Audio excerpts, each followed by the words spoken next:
Welcome to Tell Me a Story, Season 2.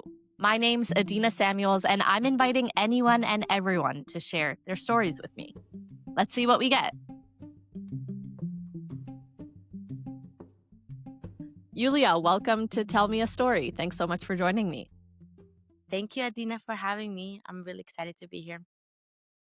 I'm so excited to have you. You're probably one of my favorite storytellers that I know, so I can't wait to hear your That's story. nice to hear. Thank you. Good to know. But before we get into that, I'd love if you could introduce yourself to our audience. Sure. So my name is Yuliya Ettingen. I'm a Chief Impact Officer for a global education company. I'm a mom to two amazing boys. I'm originally Russian Israeli, but I live in Canada. And as my husband calls me Rice, so I'm Russian, Israeli, Canadian, and English. So I'm also British, having lived there for 10 years. And I'm a matchmaker. That's true. I've been at the receiving end of your attempts a few times, Yulia. Not successful so far, so far. I wanted to also say that that's funny. I didn't even know that your title was Chief Impact Officer because I feel like that's just your life title. Like you just make an impact everywhere you go. So I love that. So fitting. Yeah, me too. Yeah, I'm all about tikkun olam and making a difference in the world from a young age as much as I can. Beautiful. Well, Yulia, you know the homework was to come with a story. So please tell me your story. I have many stories, but this particular story is one of the most meaningful experiences in my life. So after October 7th, which was a hard time for Jewish people around the world because, October 7th was one of the uh, hardest events that happened to Jewish people since the Holocaust. Um, I was very fortunate to join a delegation with England's ex-Prime Minister Boris Johnson and Australia's Scott Morrison on a delegation that they went less than a month after October 7th to Israel. To go into Israel, it was a 24-hour trip. Not even 24 hours. I think we were in Israel for maybe 12 hours. But yeah, it was a very, very unique experience that I've had. And what was your role with that group of people? Why were you there? So I was helping to coordinate the delegation. I was one of me and another colleague of mine who were helping to coordinate the delegation. And was that your first time back in Israel since October 7th? Yes, yes, it has. Hmm, So MK member okay. Danny Danon is now the ambassador of Israel to the UN. He was the one that invited us, and we were helping to, yeah, with logistics and things of the sort. Hmm. Okay. So you get on the plane. What happens next? So we get on the plane. I'm obviously starstruck. And this is a very small group of people. I think there's only six of us that are going, all very, very nice people. And I'm very nervous. I'm nervous about the security, what it's like to get there. I'm nervous about what is it that I'm going to see. I'm in a state of complete like an astonishment about the situation and fear about everything that's about to happen in the next 12 hours. And it was funny, as we were landing from the plane, we couldn't go down the traditional route because there was no commercial airplanes going. It was right at the beginning of the war. It was right in the beginning of November, I think the second week of November, and there was no airplanes going out. And we had to go take down a different route, and we actually went all the way, I think, from Lebanon, and we took a journey with a plane that went from the north to the south, and we actually flew over Haifa and Tirat Carmel, the city that I'm from, which is right adjacent to Haifa. So I was very, very, very touched. It was very emotional for me to see, even on the plane, and seeing all the Haifa port and my city as we're going through it, because that's not something that I usually have an aerial view on. So it was very emotional. It kind of added to the uniqueness of the situation. And when you met these high up politicians, what did you just kind of shake their hand and take your seat? Like were you talking to them on the plane, you know? Yeah, well, Yeah, they were very nice. They were actually very nice, very friendly, very humane. I was talking to them about, well, I studied in Cambridge. He studied in Oxford. I was talking a little bit about what he was studying. I didn't realize that he was studying Latin. We're just like having a nice casual chat. Yeah, it was very nice. They were both very kind of down to earth, very, very nice people. Very cool. Yeah, I think out of anyone I know, you could probably make friends with anyone. So I would leave that to you. Thank you for saying that. Sometimes it works, sometimes it doesn't. But yeah, you take what you can get. Yeah. Exactly. Okay, keep going. You got to Israel. So we get to Israel.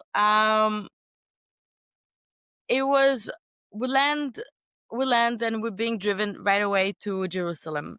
So on the way, the roads are empty.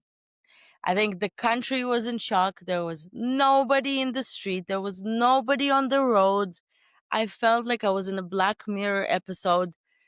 My heart stopped from even seeing the empty roads. It just felt like there was an apocalypse that was happening.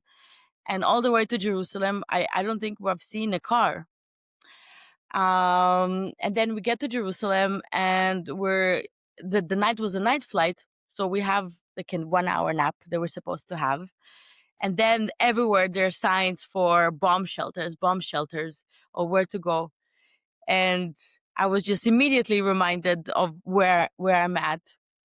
And it was very hard. I couldn't even have a nap because my heart was pacing and I was pounding so much. I'm like, where is the shelter? I don't actually know where to go. What is going to happen? And I was trying to speak to the security if I could try to go to the Wailing Wall, even for 5 minutes. I felt like I really needed that, but I was not giving security permission to do that. But that's okay. I guess I understand. And then and then we all gathered together. We had an official welcome. Danny did not welcome us in the airport, and we had an official welcome, and we got a security briefing about what is going on and what is the schedule for the trip. And it was very, very nice to see, especially in light of what's happening right now with the UK, of the political situation. It was great to be privy to generally this conversation, in the sense of, the information wasn't confidential, but it was great to see the approach and the dialogue that was taking place, that was very, very, very supportive, genuinely supportive of Israel, understanding the horrors of what happened. They came to bear witness and to show support to what they were doing. And every single thing that they've done or said throughout the trip, that's exactly what they've done. So it was very heartfelt and emotional to see that. So the first stop, we stopped at the Lone Soldier Center, and where we met other British, mainly British, a few Australian soldiers that came, that are serving right now in the IDF. That was very, very, very. That was a unique experience. I saw a brother and a sister. The both of them left, the comforts of their life in London and came to fight in the IDF.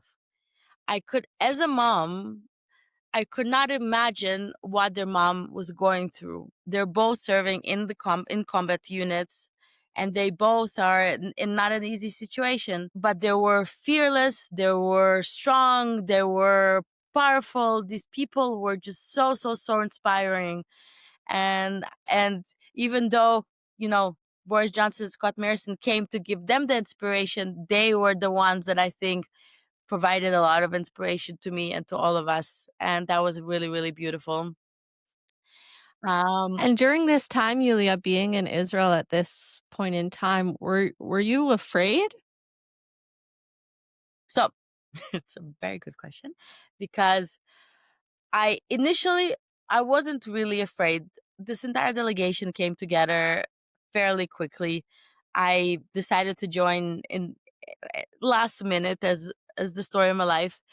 Um, I didn't even consider it really. I considered it a little bit. I was only afraid when I had to get into Kfar Aza, because I will get to that point. It was the next stop after the Bet Anasi. But essentially, we had to move into armored vehicles. We had to put a vest on. We had to put those helmets. And then the security briefing that we got from the soldiers was one of the scariest things of my life. Was, well, essentially, if you hear when we're so close to the Gaza border, if you hear, if you hear an alert, if you hear a siren, just lay on the floor, put your head down, cover your head by a rock and just hope for the best, essentially, is what was said. At that point, I thought to myself, hmm, maybe that wasn't the smartest idea of what to do, but that was too late and I would have done it anyways. So I was definitely scared, but yeah, that was a bit scary. Okay, fair enough. So let's go back. Let's get Yeah. to So that point in the story because I didn't realize that you went so close to the Gaza border. So we'll talk about that. yeah. So we went to Bet Anasi. So we met President Herzog, Isaac Herzog, and we had a really nice chat. It was heartbreaking and nice. At that time, there wasn't a lot of information still that was known to the public about what was going on. And he was sharing some more insight, all of which is now public. But for me, it was very shocking to find out that, many of the people that actually went in across the border. The first wave was mainly Hamas terrorists, but the second wave was many civilian Palestinians that came. They saw that they can loot and steal all of these things from the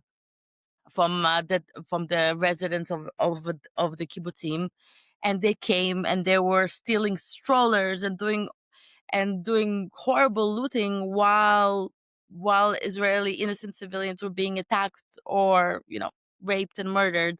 So for me, some of the information he shared was just heartbreaking.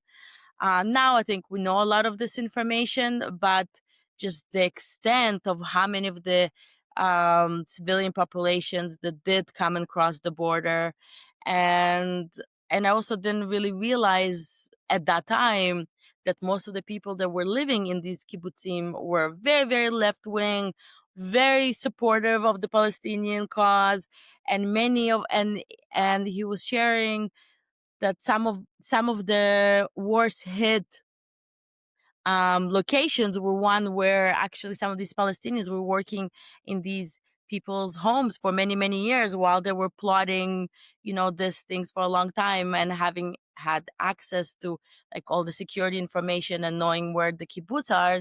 This is the information that they use when planning the attack. So a lot of information like that was shared that was a bit heartbreaking. It was very heartbreaking, actually.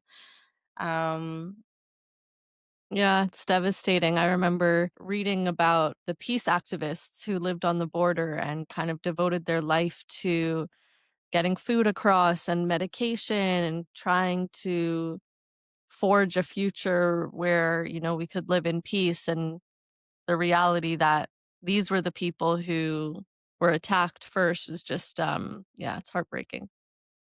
Heartbreaking. It's really heartbreaking. There was the story that he was sharing about a family that was flying peace kites all the time with their kids. They were flying peace kites all the way to Gaza with letters of peace and love and affection. And essentially, they found those kites covered in blood while the family was murdered. There's no words. There's no words that can explain just the pure hatred and what can even lead somebody to do something like that towards people that had nothing but love to them and wanted to make peace.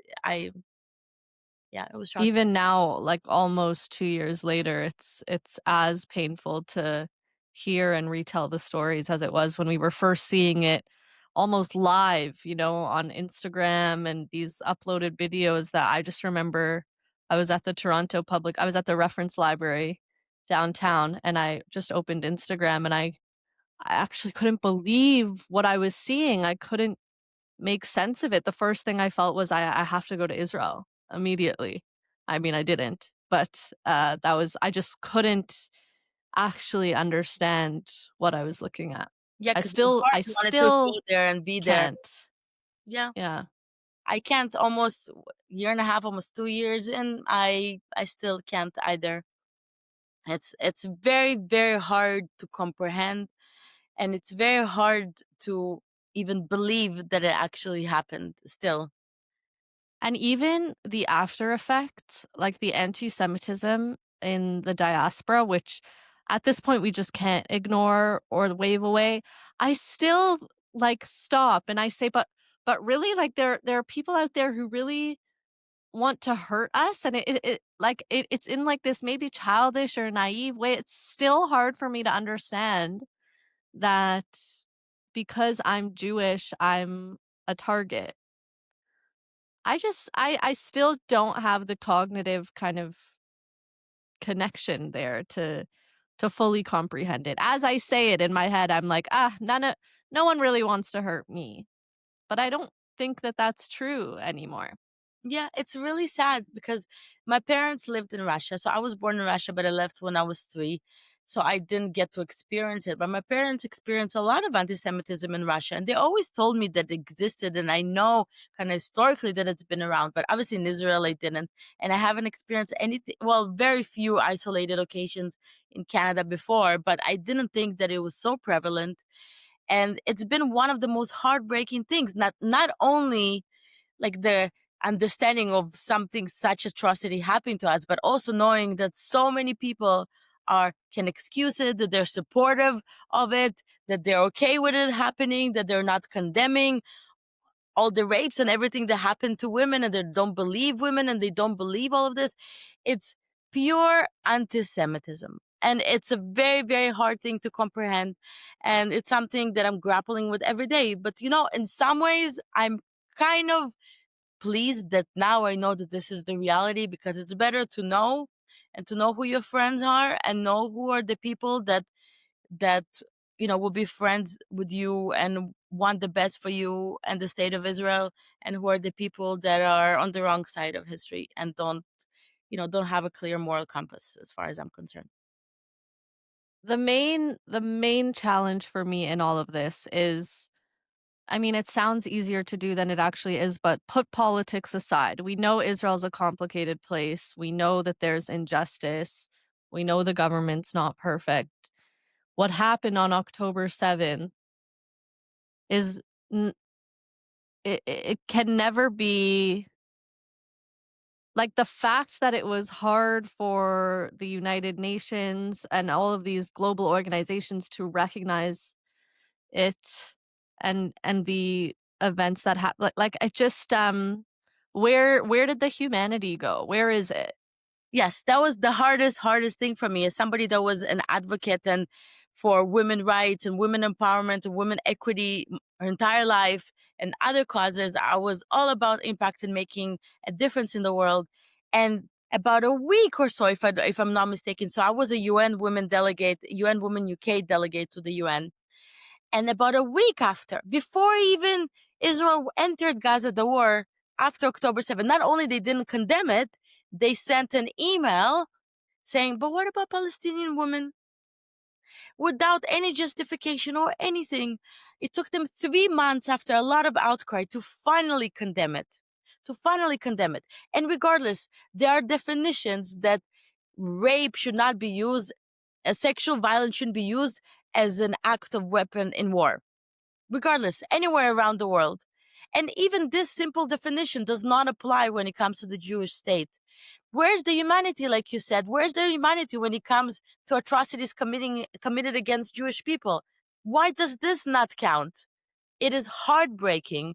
I did not realize that many of these women rights organizations were so political, were so just not genuine in their approach, and actually anti-Semitic. It's extremely, extremely heartbreaking, and it's something that it's going to take me a very long time to recover. And it's something that I think about every single day till this day.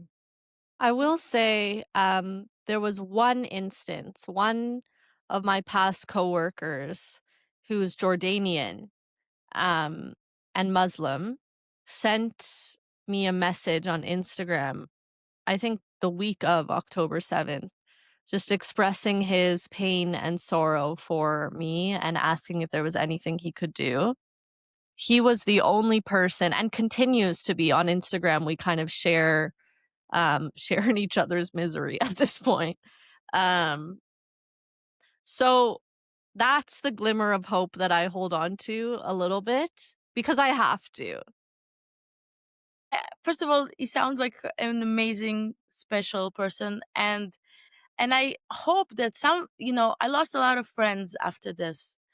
Some through my, for my schooling in the UK, from different. I was part of a chief, like a C-suite executive network in the UK. Only one person reached out to me out of an entire a group of friends that I've made over the time.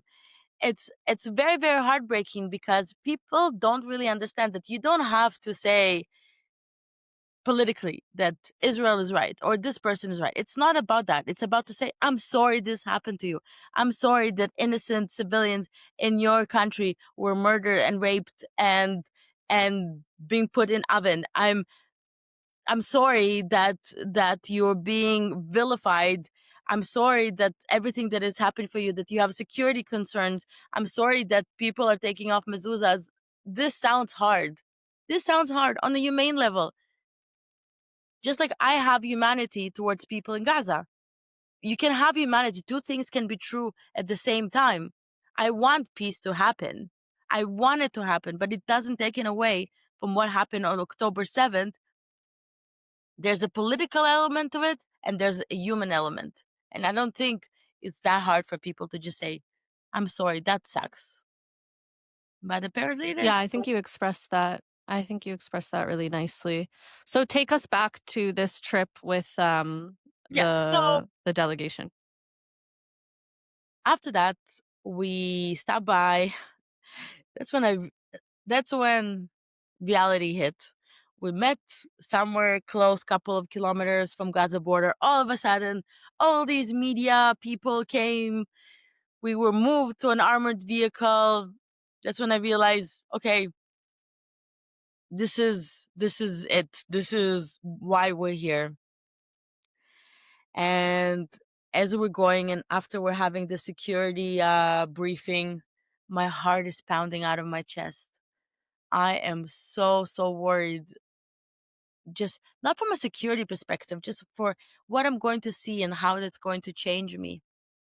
But I know that it's the right thing to do to see it. And but it's something that I'm just very conscious of, that I'm in the middle of something that is very historical for me. So as soon as we get there, we get off the bus. The first thing that I just smell death. I smell death. It smells like something burnt. It smells like burned, and there's like flies, and there's still a stench, a horrible stench. And I don't have the best smell in the world, but it's so powerful that it just shakes me to the core. Then the IDF spokesperson that was tasked was giving us security briefing. All of a sudden, you hear rockets. I'm like, oh my god! Yeah, oh, that's okay. Those are our rockets. Oh, okay. That's helpful to know. It was very hard to get used to just being in a war zone. This is not something. I'm not a journalist. That's not something that I often do. So we go there. We get a security briefing, and we start heading towards the areas where the atrocities happen. And you see cars, burned cars, piled on top of each other. And just thinking of who was in the cars and how did they get to this position. They were completely burned to the ground. So many, dozens of cars. Then you get to see to the houses, and the houses where the majority of the people of the atrocities happened were of young families. They were kind of like starter homes for young families that were all kind of close to each other and connected and like living a perfectly beautiful kibbutz life. And the entire area was just burnt. There's just stuff everywhere. It smells horrible. You see that it was looted. You can see drinks thrown. You can see remembrance and memories of their previous lives and what they've had. And you just see, you go inside the houses, and it doesn't look human. It doesn't look real. It looks like beyond of our horror stories. It looks surreal. It looks so unbelievably sad and scary. And I can't imagine what it was like for people to be in that situation and to be there while they were being burnt alive. And there's stories of, oh, people, that family was burnt alive. So many of the people here were hostages still at this time. Many people from Kfar Aza, there were, I don't know what percentage, but a big part of them ended up being hostages from that particular even street that we were on. And I had to step back. I had to go step back. And it was also a bit of a zoo because there was so much media there. I'm there with two Mm. ex-prime ministers. I can't even comprehend for myself the situation. And then there's almost a circus going around beside me with all the people asking questions. You can see Boris Johnson, Scott Morrison are unbelievably shocked. They're standing taking their own pictures and videos. They have never seen anything like that. So I went and I went in the back all of it, and I just started bawling. And then all of a sudden, this big burly man, the IDF spokesperson, came to me, and he saw me through this, and he came to me and he approached me and he said, "Are you okay?" And I said, I'm okay. It's just a little hard." And, "Are you okay? You seemed, you seem sad." He said his best friend was. Then he shared that his best friend was murdered in this kibbutz. That for the whole month he hasn't slept at all. He's been sleeping out of his car. He's been doing 4 or 5 of those tours a day. And he's sharing it with me, and he has tears, a little bit of tears in his eyes. And I told him, "I hope that you'll be able to get the mental health that you will support, that you that you need, to deserve. You're gonna get through this." He said, "I know I will. In the right time I will, but now it's our time to fight."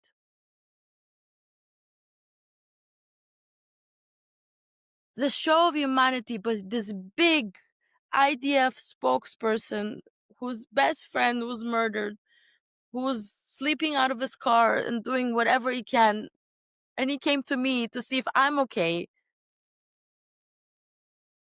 To me, that was just, I don't know, very touching. Yeah, that feels very much an Israel experience, Yes. When Arabim echad lasheni, when we're, I don't even know how to say it. looking out for each other. Yes. Yeah. And it was the whole tour was, it was, it was beyond challenging, but it was very powerful. I'm so, so happy I did it because there's no videos or pictures that I can see that I will be able to fully experience it in the same way as you do when you're there. And it was great to bear witness, and I felt very, very lucky to have had this experience. Then we went back in our armored vehicles, and Boris Johnson was, as I was going back to the back of the kind of minibus, he said, "Are you okay?" He asked me, and I said, "Not yet, but I will be." I felt empowered, and I felt strength after the conversation I had with the IDF person. He said, "There will be time to heal, and we will be okay." And that felt very powerful. And I think I think, just thinking about the state of the country and its citizens right now, I mean, there's so much healing that still needs to be done. I think the current generation of Israelis and future generations will be altered because of this. It is truly like our modern day Holocaust. which is even hard to say out loud, but I don't think that it's something that can be healed with a few therapy sessions, you know? I think this is another form of generational trauma that the entire Jewish people, Israeli, non-Israeli, will have to work through, for years to come. Yes, absolutely. I think all of Israel is in PTSD. All the Jewish people, like globally, even though many people didn't even have any connection to Israel in the past, no matter what, they realize that as a Jewish person, you have a connection because people will make that connection for you, whether you like it or not. And that's something that's a hard realization. And I think that for the Jewish people and for Israeli people and the Israeli society, this nation of lions also rose. All these IDF soldiers and all the women that are holding down the forts while their husbands are 300 days of the year in war in Miluim, and people helping each other out. There's oftentimes such show of unity in many aspects. There's obviously still a lot of internal divide and conflict, and that's very hard to see in this time. But there's also really, really beautiful achdut and unity that is done for a nation that is in trauma. And I pray and hope that there's going to be peace sometime fairly soon. And hopefully, then we can start healing. And I think hopefully, if the next chapter of the lives will provide safety and security for Israel and hopefully for Gaza as well, and we will be able to have to start a new chapter afresh, then we can start to heal, I hope. Yeah. So reflecting on this experience, it's definitely a unique way to travel to Israel. What was it like, you know, now with a lot of distance from that trip? Why do you think that this experience was so kind of meaningful for you? I think that for me, I think I didn't understand the impact of it until probably months after. It's something that I a little bit repressed inside because I didn't want to think of the smell. I didn't want to see those ransacked homes. I didn't want to have those nightmares, and I repressed. And it took me months until I was able to think about it in a way that is not so emotional for me. And I've been fighting for the Jewish people since I'm an October 7 Jewish person, essentially. Kind of become almost a professional Jew. I'm involved with many different causes right now in the Jewish space, and I think that helped me to form this deep fire that I have in me to help advocate for the state of Israel, help to fight anti-Semitism, and understand that we're in a moment in time that we need to fight for each other, and that's our times to be, Lions of Judah.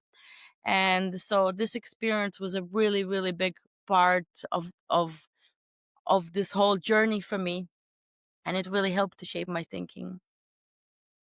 Yeah, I think, you know, yeah, for people listening to you for the first time, they may think that, uh, Jewish causes have always been at the forefront of your identity. But I think, as I've learned about you, it was really the attacks of October 7th that brought this to the forefront and has brought out this lioness, right, inside of you, to fight for the Jewish people. So, Yulia, thank you for all the work that you're doing, for all of us. And I also want to say I appreciate your ability to have a nuanced conversation, in a way that doesn't feel, antagonistic, but is again very focused on just like the humanity element of it all, because I think that that's kind of what we've lost sight of now. So I really appreciate your time, and thank you for sharing this story with me. Thank you, Adina. You are amazing in general, and thank you for being kind of very compassionate in this whole uh process. That's not something that I often even talk about this trip as much anymore, so it was um very helpful for me to also talk about. And October 7 Jewish people like me, I've always been a proud Jew. That hasn't changed, but I didn't realize that the need for all of us to stand up and fight and make a difference is now. I didn't realize that we need to stand up and fight together for the future of the Jewish people, for the future of our children, for the future of the state of Israel. Nothing, we cannot take anything for granted anymore, and everything can change like that. So we also realize we're all in this together. Our our lives are intertwined, and I just hope and pray that more allies will see, non-Jewish people will see the human side to what happened, and they see that really all everybody wants is peace. We just want peace. They want to live together in peace. That's what Israelis want, and that's what Jewish people want, uh, in the diaspora, and hopefully we'll get there. But long journey So, ahead. Yuliya, the last thing I'll ask is for someone listening to this podcast, Jewish, not Jewish, Israeli, doesn't matter. What do you want them to take away and maybe do? If they're non-Jewish, I think just speaking out sometimes, speaking out not necessarily on the political side, but on the human side. When you see the hostages should return. When you see pictures of Evyatar and you see, what is happening, it's okay to speak out to other people and say, this is unacceptable. They should bring the hostages home. If more people spoke up, then we could have probably already had the hostages back. So this is the number one thing that we want. For all of this to finish, we want the hostages back. So I really hope that people will be able to hear and just speak out in water cooler conversations and on social media. I just hope that the more non-Jews that we get to understand the humane side of what happened and the horror that happened, I think this is where it will be very, very helpful for us and will help restore my faith in humanity a little bit, just to see a lot more people that are speaking out.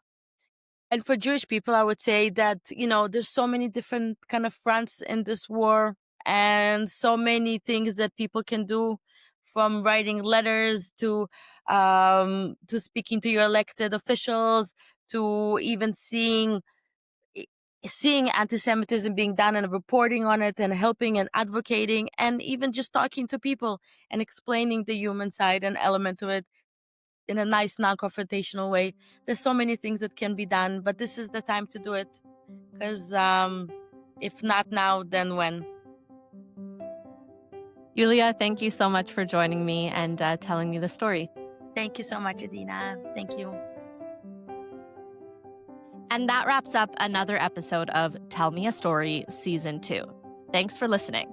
If you like this episode or think you might have a story worth sharing, reach out. I'd love to hear from you.